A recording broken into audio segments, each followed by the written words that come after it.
નમસ્કાર મિત્રો, મારી યુટ્યુબ ચેનલમાં ફરી એકવાર આપનું હૃદયપૂર્વક સ્વાગત છે।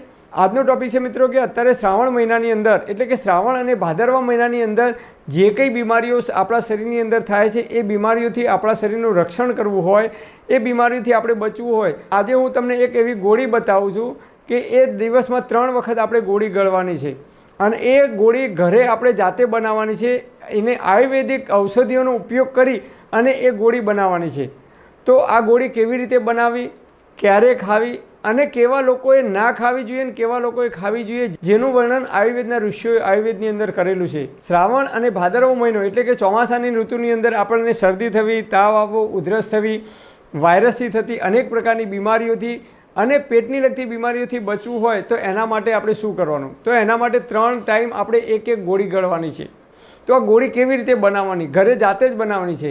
દેશી ઓરિજિનલ શુદ્ધ ગોળ, કેમિકલ વગરનો એ ગોળ 250 ગ્રામ આપણે લેવાનો। એક પાત્રની અંદર ગોળ લઈ એને ગરમ કરવાનો, એટલે ગોળ ધીમે ધીમે ઓગળી જશે। ગોળ ઓગળે એટલે એની અંદર 50 ગ્રામ હળદર લેવાની અને હળદર મિક્સ કરવાની। એની અંદર આપણે 20 ગ્રામ સૂંઠ પાવડર લેવાનો અને 20 ગ્રામ કાળા મરીનો પાવડર લેવાનો અને બધાને મિક્સ કરી દેવાનું। મિક્સ કરવા માટે જ આપણે ગોળને ગરમ કરવાનો છે। પછી એ ઠંડુ થઈ જાય પછી એની વટાણા જેવડી અથવા ચણા જેવડી આપણે નાની નાની ગોળીઓ બનાવવાની છે। જો મોટી ગોળી બની જાય તો ચિંતા કરવાની નહીં, આપણે અડધી ગોળી જ લેવાની। હવે આ ગોળી ક્યારે ખાવાની? તો આ ગોળી જમવાની 10 મિનિટ પહેલાં લેવાની અને આપણે સીધે ઉતારી જવાનું નથી, મોઢામાં મૂકી ધીમે ધીમે એને ચગળવાની છે અને એ જ્યારે આપણા પેટની અંદર એનો રસ જશે ત્યારે આપણા પેટની અંદર જઠર અગ્નિ પ્રદીપ્ત થાય છે, અગ્નિ પ્રદીપ્ત થાય છે અને પાચક રસો ઉત્પન્ન થાય છે।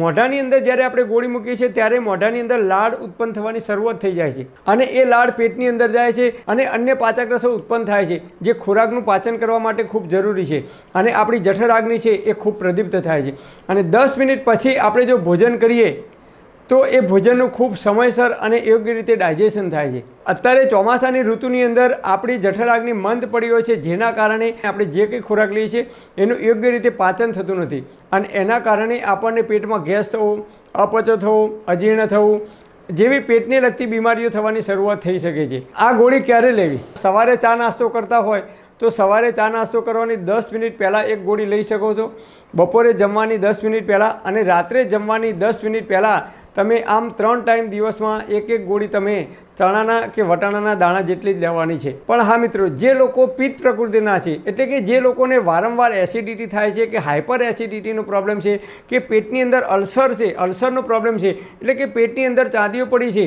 તો એવા લોકોએ આ ગોળીનો બિલકુલ ઉપયોગ કરવાનો નથી અને જે સગર્ભા બહેનો છે એમને પણ આ ગોળીનો ઉપયોગ કરવાનો નથી અને જે લોકોને લાંબા ગાળાની કોઈ બીમારી હોય કે ડૉક્ટરની કે વૈદ્યની દવા ચાલતી હોય તો એવા લોકોએ ડૉક્ટર કે વૈદ્યની સલાહ લીધા પછી જ આ ગોળીનો ઉપયોગ કરવો, કારણ કે આની અંદર ગોળ પણ ગરમ છે, સૂંઠ પણ ગરમ છે અને કાળા મરી, આ ત્રણેય પદાર્થો જે છે, આ ત્રણેય જે વસ્તુઓ છે એ ગરમ છે, ઉષ્ણ છે એનો સ્વભાવ। એટલે જે લોકોને પિત્ત ઓલરેડી વધારે છે કે બીજી કોઈ બીમારી છે એમને એ બીમારીમાં કે પિત્તની અંદર વધારો થઈ શકે છે, એટલે એવા લોકોએ ડૉક્ટર કે વૈદ્યની સલાહ લીધા પછી જ આનો ઉપયોગ કરવો, નહીં તો પિત્તમાં વધારો થશે તો શરીરની અંદર ફાયદાની જગ્યાએ નુકસાન કદાચ થઈ શકે છે। એટલે ખૂબ સાવધાનીપૂર્વક આનો ઉપયોગ કરવો।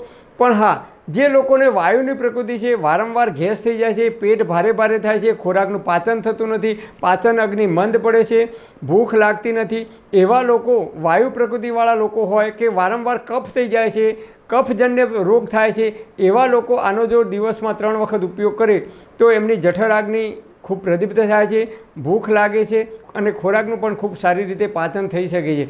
આ ગોળી ખાવાથી આપણી જઠરાગ્નિ પ્રદીપ્ત થશે તો આપણી પાચન ક્રિયા પણ ખૂબ એક્ટિવ થશે અને પાચન ક્રિયા એક્ટિવ થશે તો આપણી જે ઇમ્યુનિટી સિસ્ટમ છે, રોગ પ્રતિકારક શક્તિ છે એ પણ પાવરફુલ થશે અને જો આપણી રોગ પ્રતિકારક શક્તિ પાવરફુલ થશે તો ચોમાસાની અંદર એટલે કે શ્રાવણ અને ભાદરવા મહિનાની અંદર જે વાયરસથી થતી બીમારીઓ છે, તાવ આવવો, શરદી થવી, ઉધરસ થવી અને અન્ય પ્રકારના બેક્ટેરિયા અને વાયરસથી થતી જે બીમારીઓ છે એ બીમારીઓથી આપણે બચી શકીશું। પણ હા મિત્રો, તમારે કોઈ ડૉક્ટરની કે વૈદ્યની દવા ચાલતી હોય તો ડૉક્ટર કે વૈદ્યની સલાહ લીધા પછી જ આનો ઉપયોગ કરવા માટે વિનંતી, કારણ કે આયુર્વેદ પ્રમાણે દરેક માણસના શરીરની પ્રકૃતિ અલગ અલગ હોય છે, એટલે કોઈને માફક આવે અને કોઈને માફક ના પણ આવે।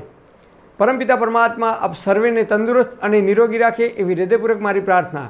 Thanks for watching my video. Thank you.